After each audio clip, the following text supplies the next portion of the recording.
The drama surrounding Kevin Stefanski and the Cleveland Browns. Quarterback situation has spiraled into one of the most controversial sagas of the preseason. What began as a fairly routine training camp storyline has now erupted into a full-blown storm of doubt, frustration, and speculation. Now, the center of it all stands a head coach who seems increasingly uneasy in front of the cameras, a fan base desperate for clarity, and a young quarterback whose future appears to be hanging in the balance.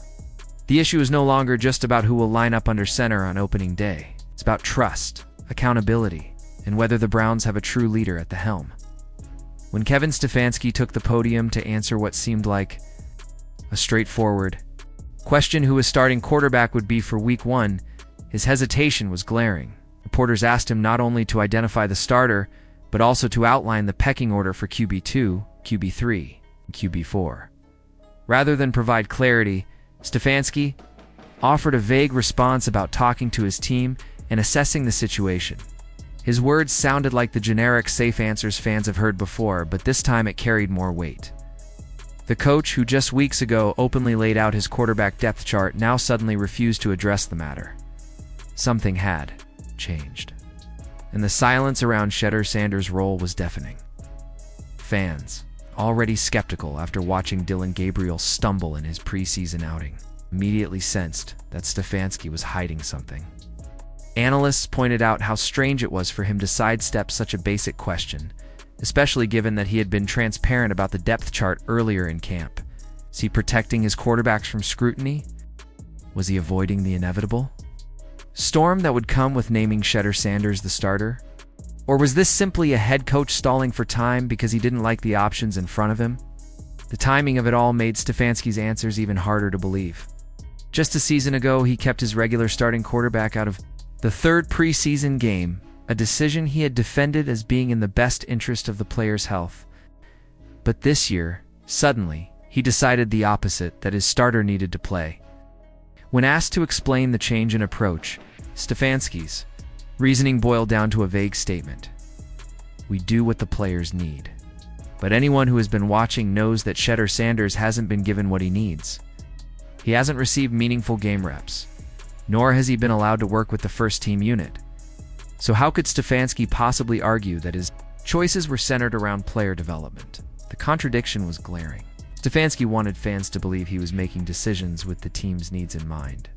But the one quarterback the fans were desperate to see, one quarterback who had flashed the most potential, was being sidelined. It didn't add up. And then came the kicker.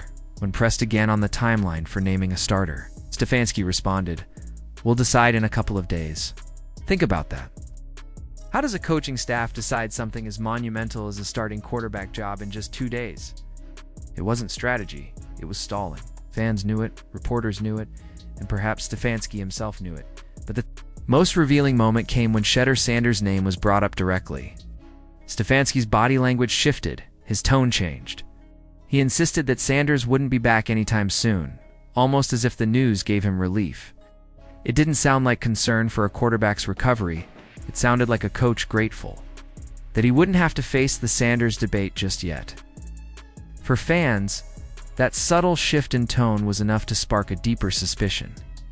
Did Stefanski actually want Shedeur back in the mix? Or was he secretly hoping to delay Sanders' rise as long as possible? And here's where things get even more complicated. Just days earlier, Stefanski told reporters that Sanders wasn't the only quarterback in consideration for the starting role, emphasized that the focus was on the entire quarterback room. On the surface, that sounded reasonable.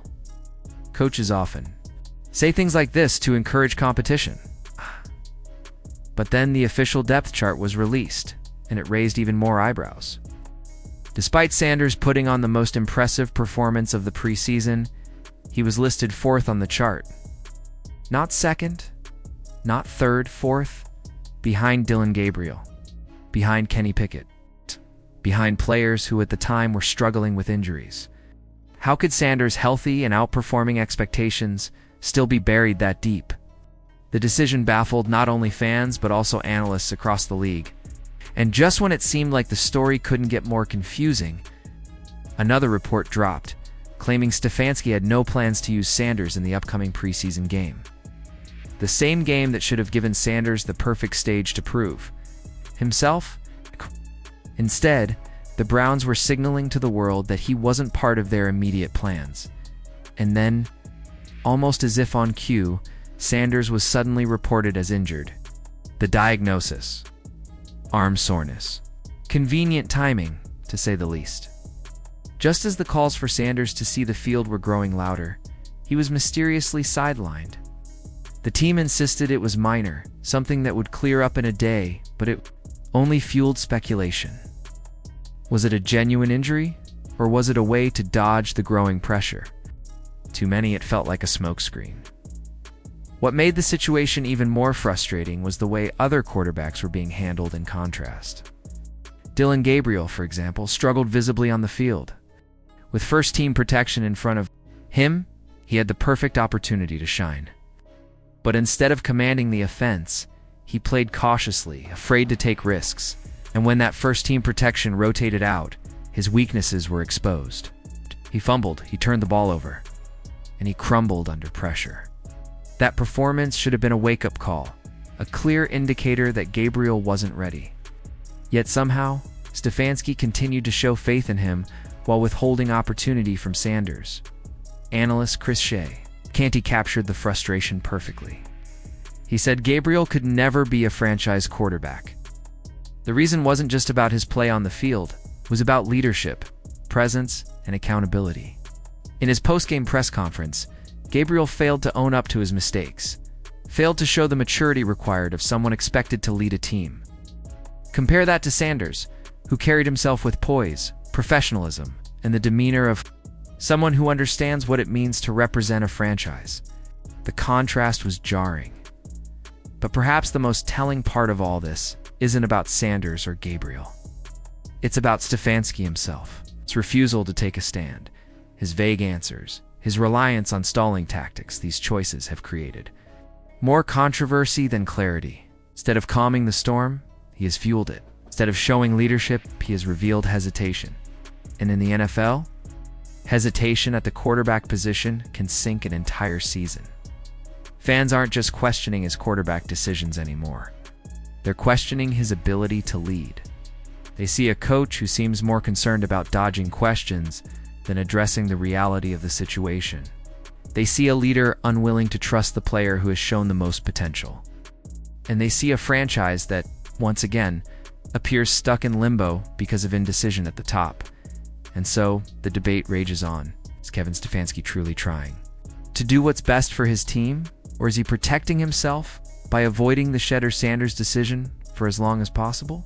Has Dillon Gabriel shown enough to deserve more time? Or has he already proven that he isn't the answer? And most importantly, is Shedeur Sanders being unfairly held back despite looking like the most promising quarterback on the roster? Are the questions fans are asking? These are the doubts that hang over the Browns as Week 1 approaches. And until Stefanski finally makes a definitive choice, the storm will only grow louder. But what do you think? Is this a case of a cautious coach buying time? Or is Shedeur Sanders truly being pushed aside for reasons the team won't admit? Has Dillon Gabriel earned his shot?